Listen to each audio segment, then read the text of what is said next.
Hey everyone, this is smpratte, and today we're going to talk about AGS grading some fake versus and stamp Pokemon cards.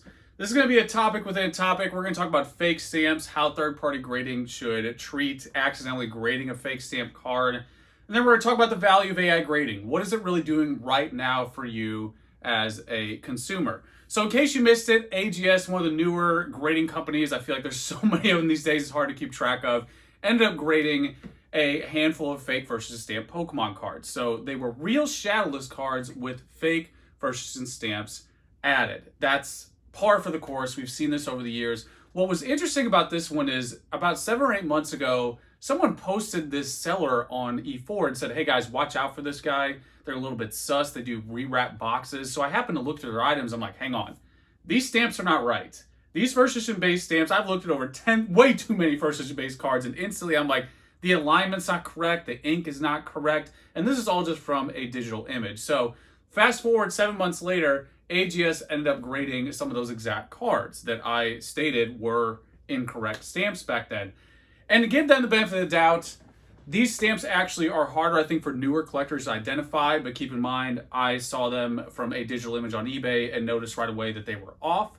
They did not line up to the T, literally and figuratively. That's one of the things you should look for on first edition base cards. The image border should really strike the middle of that T in addition on the stamp. It wasn't happening. Somewhere to the right, somewhere to the left, somewhere up, down, all around. That stamp was just dancing all over the place.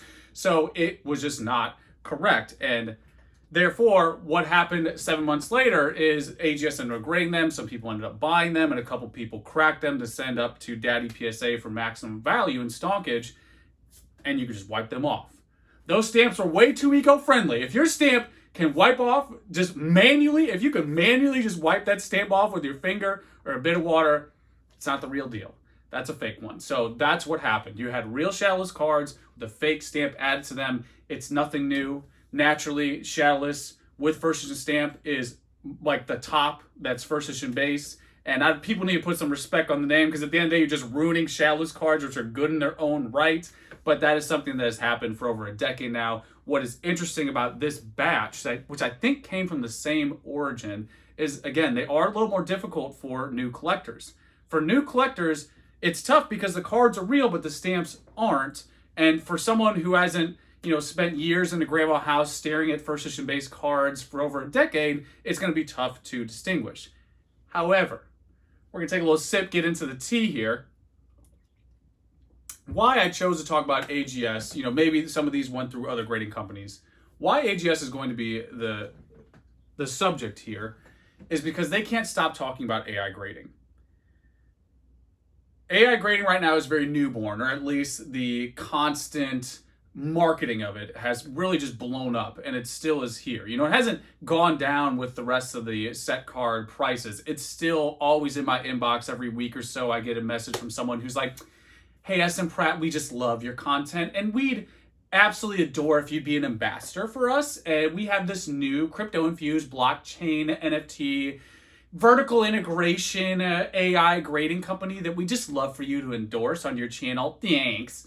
Every week or two, I get that same message. And the problem I have with all these companies, even with AGS here, is the advertisement does not align with the actuality of the service being provided.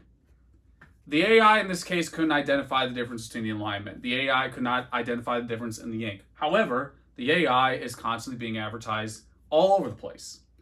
So if my boomer eyes on a digital image on eBay could instantly see that this stamp was incorrect, but the magical AI could not, there's no value added. And I'm sure there's plenty of programmers and engineers locked and loaded. They got their mechanical keyboards ready to go, their fedoras strapped in, their 100 words per minute, ready to tell me that AI is the future and it will be able to do more than the human eye can. It'll be able to detect any subtle nuance in a card. The reality is that the theoretical potential of AI does not equal the current reality of AI. The current reality, especially in the case of AGS's AI, is that it cannot detect a fake first edition stamp. And again, we're talking stamps that you can literally manually just wipe away. You can just swipe them away like a Tinder date. You can be like, bye Felicia, you just swipe that first edition stamp right off, and that should never happen.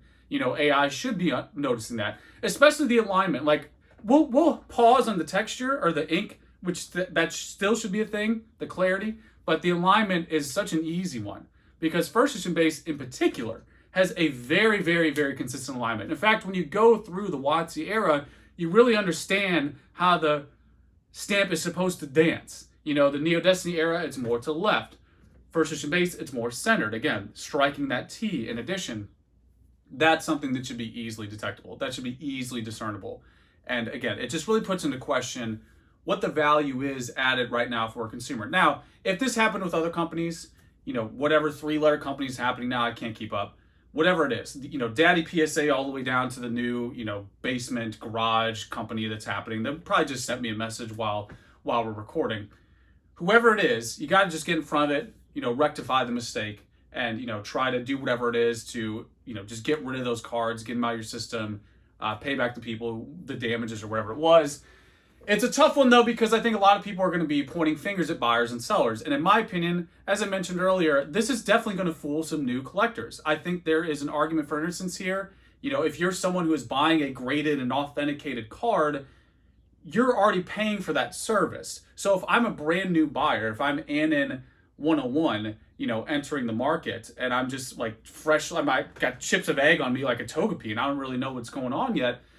It's not my job to be authenticating these cards. That's the job of the authenticators. And I think people need to take a step back and put themselves in the shoes of that brand new fresh Togepi and understand that there's going to be buyers who just don't know any better, and that's okay, because it's not their job to authenticate the cards. It's the people who can't stop advertising and marketing all the time that they're this new whatever AI integrated company that does it better than anybody else. I really don't want to throw this chirp in there, but I have to. If AGS would have come on to E4 and instead of spam advertising just read the threads, you would avoid this whole thing. If you just read the thread that I posted instead of trying to use E4 to spam advertise your product, could have avoided this whole situation. And I think that's really the thesis on where we are right now in the market. Everyone's hustling, everyone's hashtag grind setting. I get it, I'm all about that hustle. You just don't want to rev it too far. We're like Nas boosting right now. There's way too much advertisement with not enough quality matching it. So again, if those new buyers are buying this stuff, they're the ones ultimately being duped. It shouldn't be on the Togepis to know that this card that's graded and authenticated is not the real deal. That falls 100% on the authenticator, period. That's the job you're getting into. If I send my car out to the mechanic and it comes back, I don't go over every little thing they did to my car, because that's what I just paid them to do. So you would never do that as a buyer. And I'd even extend this to these massive sellers. I even see it on my end when I'm doing consignments as a sperm of the sperm whale. When I get 100 or so cards in a month, there's no way you can meticulously go through every single card that comes through that's already graded. That's the job of the authenticator. So I really wanted to just hammer that point home, because I see finger pointing from this topic. I've seen it before where people start blaming, the buyer or seller or whatever. It's on the authenticator. They're the ones who are keeping this going. Just like with the Logan Paul fake box thing. Just like with the Logan Paul fake box. Why did it get to that level? Because you had a legitimate authenticator authenticate it. That's how it got to that level. Otherwise, it would have stayed down there in the swamp of just typical low tier scumbag prat scammer. But because it was authenticated, that's how it escalated. Because again, that is not on the buyer. Those buyers who came in, Logan Paul or Shine, whoever it was, it's not their job to do that. It's the authenticator's job to authenticate that box. So, same deal as Logan Paul here with these stamps. It's on the authenticator. And one thing I want to say here, because I'm not trying to go for blood with any of these companies. Again, I appreciate everybody hustling. I know everyone's out here trying to grind, but my advice to all of them is let's just all chill. Let's all take a deep breath and just chill. We don't need to pump the advertisement every day. There's a way to do it a lot more subtly than that's happening. We don't need to spam sales that not always get, unpaid sales, things like that. Or in this case, always talk about AI grading, but it can't detect a misaligned stamp. If you do something consistently well over time, that's the best formula. That's the definition of quality. Do something consistently well over time. People will eventually be like, oh yeah, that guy's onto something. Or that person's this thing. That person's the expert of this. Or that's the box that does well consistently over time. That's the card that does well consistently over time.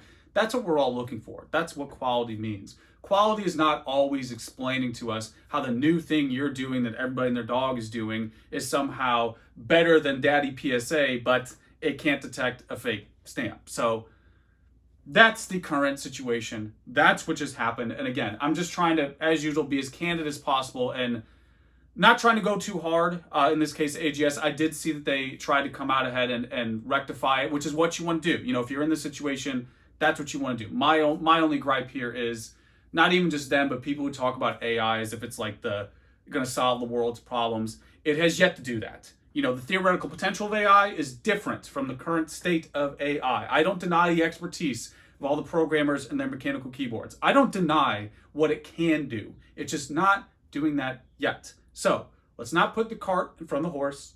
Let's just chill out. Let's consistently do something well over time, and we'll get there. We will cross the Oregon Trail, and we will arrive at that point where AI can do what everyone says it can, and it'll be a better place. But until then, let's just chill out with all the hashtags. Let's chill out with all the marketing, because clearly if it cannot identify the fake stamp that I did 7 or 8 months ago on a digital image, I just don't see the added value. So there it is, guys. I know this one's a little bit juicier than usual. It's a little bit of we got a little more tea in this one, but I felt like this was a good topic. And yeah, it has a lot of discussion points there that I think are relevant for what's going on. And either way, as usual, you know the deal. Let me know how I feel. It's pretty much it, guys. Till next time.